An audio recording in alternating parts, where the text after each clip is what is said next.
Today's managers are facing trials that the most popular books on teamwork just simply don't address. They have remote employees, temporary or gig employees, and increased speed of change. This is where our research comes in. We have surveyed more than 850,000 people to understand modern team performance. For instance, while autonomy is one of the strongest motivators for Gen X, it actually ranks near the bottom for millennials. The bottom line, any leader can make use of these disciplines to build stronger, more agile teams. Annual I Love You banquet.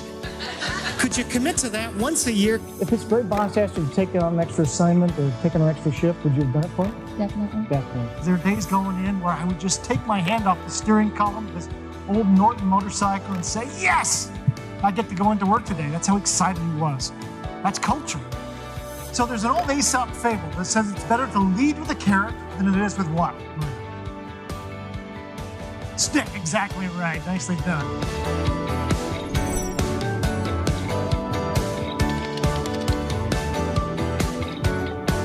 Today, with this current economic climate, everybody is wondering how you get more with less. How do you get more out of your people if you, there's not a lot of raises to go around. So we actually get busier in these times.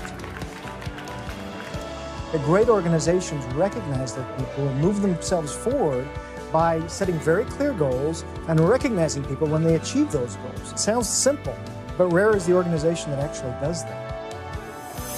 Okay. Oh, nicely done.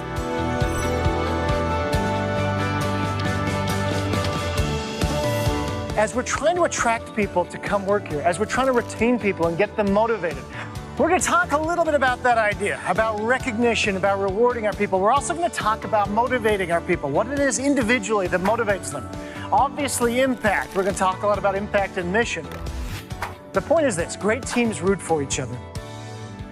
Is that first off, the idea of Kaizen, you've got to challenge the status quo, but everybody has to feel safe to speak up and challenge that status quo.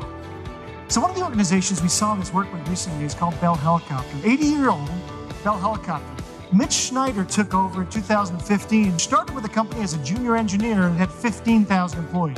So over 80 years, they saw their market share again slowly going down. So they created an innovations team that would work cross-functionally with all of our different departments. And he says, at first, it did not go well.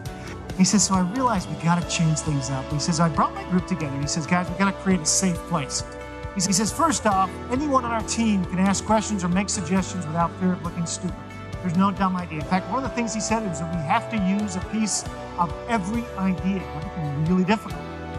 He says the second thing is we're going to be respectfully challenging each other without ever acting negative. Anyone can suggest an innovative idea without being perceived as disruptive. He says, and the debates started. And he says, eventually they started listening. They started kind of challenging that status quo. And he says, I was in a meeting once, and the engineer heard the idea. Instead of saying, nope, won't fly, he said, you know what? That just might work. And he says, I felt like that was the tipping point. This was the first innovation that came out of the team.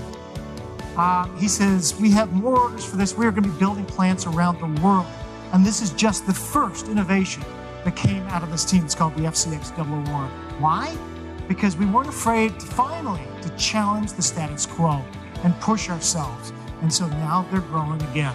You know, very simple things. You've got to find ways for people to feel that they are able to speak up.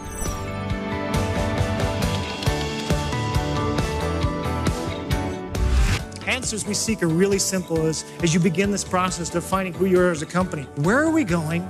And finally, how are we going to get there? You answer those questions for me, and I'm going to be engaged. Nicely done, Bertha.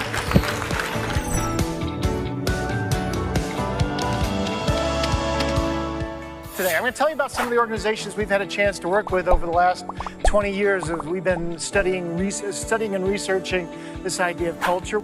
The Harvard Business Review, the Wall Street Journal, Fortune magazine have given some real nice credence to our work over the years now. They've said, look, this is no longer the soft side of business. Is there potential locked within your workforce or within yourself? What we've learned about employee engagement will change the way you do business. And we're going to have some fun doing it. Thank you, everybody, for your time. Appreciate it.